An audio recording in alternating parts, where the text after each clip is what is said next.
Hello kila Danner Macasiano, Christian Louis Estenso, RB Clataro from Oman, Kickbike Argao, at Datumael Lauban.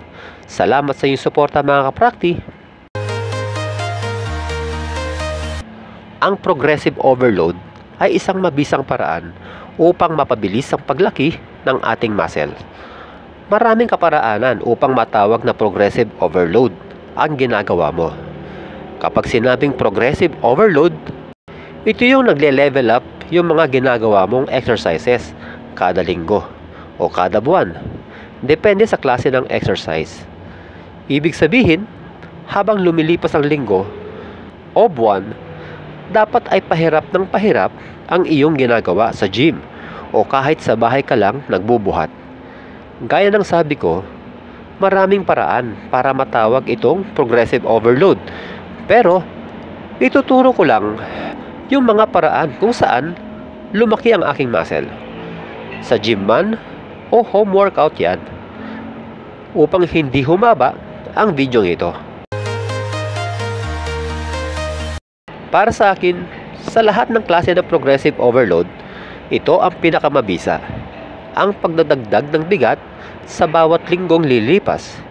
Halimbawa, sa bench press, kung bumubuhat ka ngayon ng 100 pounds at nata-challenge kang gawin dito ang 8 reps, dapat after 1 week, 120 pounds na ito, na 8 reps pa rin ang magagawa mo. At paglipas ulit ng isang linggo, magiging 140 pounds na ang bubuhatin mo. At tuloy-tuloy na yan sa paglipas pa ng mga linggo.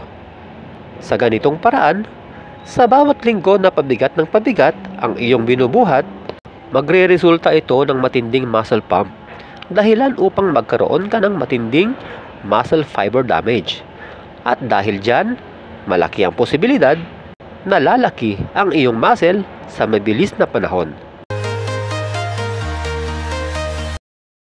Ang estilo ko dito sa pagdadagdag ng bigat, paaabutin ko ito sa pinakamabigat kong mabubuhat na naglalaro lang sa 2 hanggang 3 reps. Siyempre dapat nasa proper form pa rin at walang spotter. Sa totoo lang, hindi talaga ako nagpapa-spot mula pa nung sa simula. Dahil ang gusto ko, mabubuhat ko yung bigat nang walang tutulong o buong lakas ko itong magagawa. Anyway, kapag umabot na ako sa 2 to 3 reps sa bench press, siguradong sobrang bigat na ito. At paglipas ng isang linggo at nagdagdag ulit ako ng bigat dito, subalit, hindi ko na magawa kahit 2 reps lang. Ito na ang senyales na magpapalit na ako ng exercise o magpapalit na ako ng workout program sa susunod na linggo. Kaya halimbawa, sa flat barbell bench press ang ginawa ko ngayon, sa susunod na linggo ay flat dumbbell bench press naman. Siyempre progressive overload din ang gagawin ko dito sa paggamit ng dumbbell.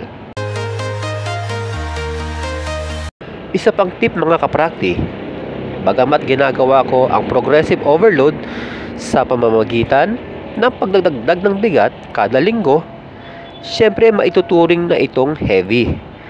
Pero hindi lahat ng sets na gagawin ko ay puro heavy o laging may karagdagang bigat.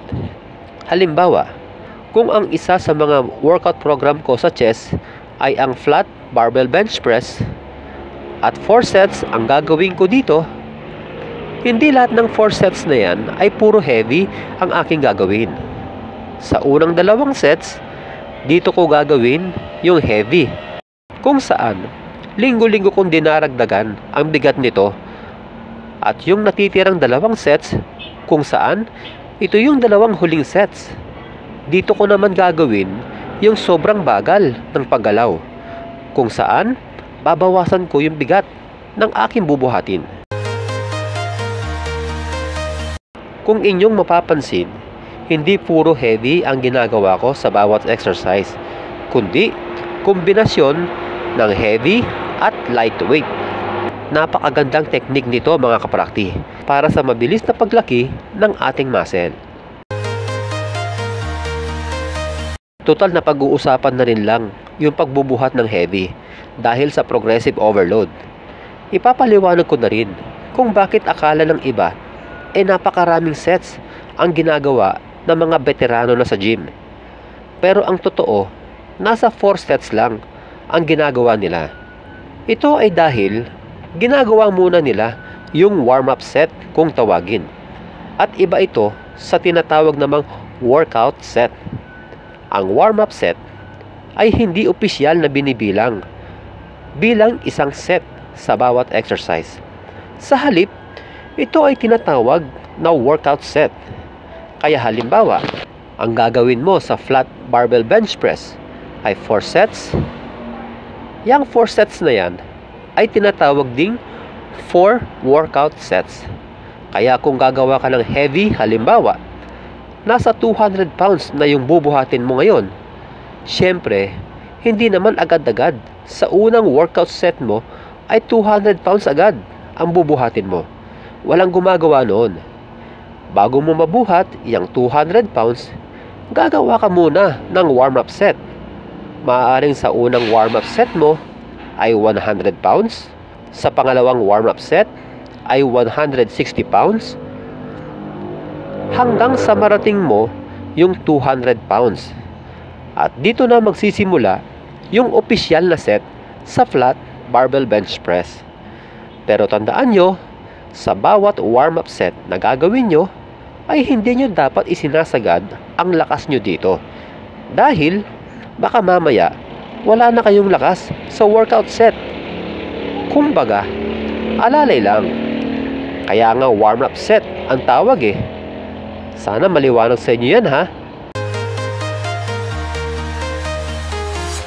Kung ikaw naman ay sa bahay lang nagbubuhat o kung tawagin ay home workout at limitado lang ang gamit mo, halimbawa, 2 dumbbells lang ang gamit mo, maaari mo pa rin magawa dyan ang progressive overload dahil hindi lang naman pagdadagdag ng bigat kada linggo ang progressive overload, kundi marami pang iba.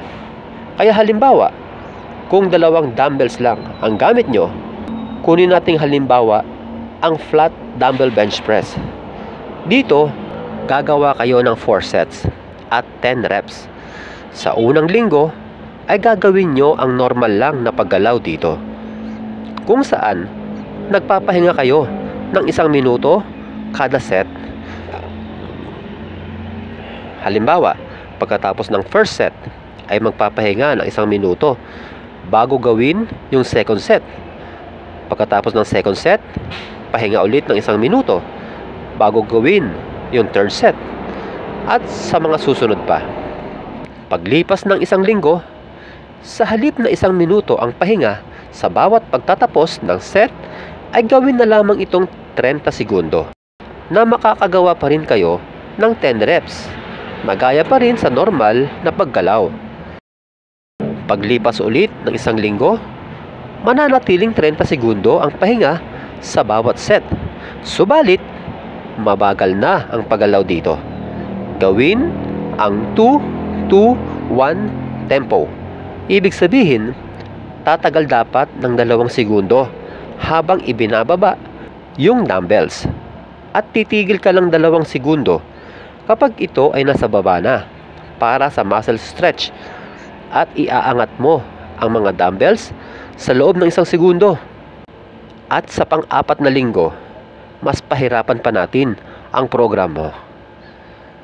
Babalik tayo sa unang linggo na ginagawa mo kung saan normal lang yung galawan at magpapahinga ng 1 minuto sa bawat set.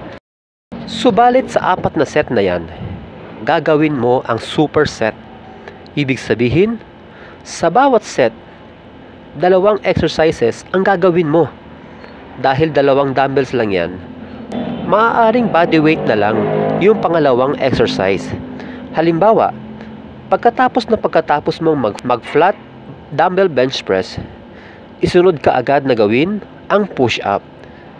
Tandaan, 1 set lang ang bilang dyan. At dahil 4 sets ang gagawin mo, 4 na beses mo rin gagawin yan. Kung hindi kaya ng 1 minuto na pahinga, maaaring magpahinga ng 1.5 minuto.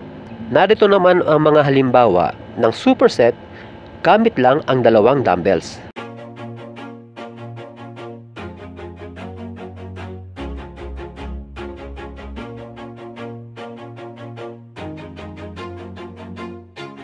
Always do it on my own, so I gotta get through it. And the only thing I know is to love what I'm doing. Never give up, never slow, till I finally prove it. Never listen to the no's, I just wanna keep moving. Keep my head up when I act, head up, that's a fact. Never looking back, I'ma keep myself on track. Keep my head up. Mas magandang kombinasyon sa superset para sa akin, ang parehong muscle group ang tinatamaan nito, o iisang muscle group lang ang tinatarget nito. Ang paggawa ng progressive overload ay totoong mahirap gawin. At dahil dyan, kailangan tumbasan mo rin ito ng matinding lamon, lalo na ang protina. Hindi pwede yung nagtrabaho ka na parang kalabaw, pero kakain ka naman na parang ibon. Useless, di ba? Kailangan mo rin ng sapat na tulog upang lubos ang paglaki ng iyong muscle. O paano mga kaprakti? Hanggang sa muli. God bless! I spit raps like a heart attack, fast fatal heart impact, past painful scars, in fact I blast tasteful bars and packs.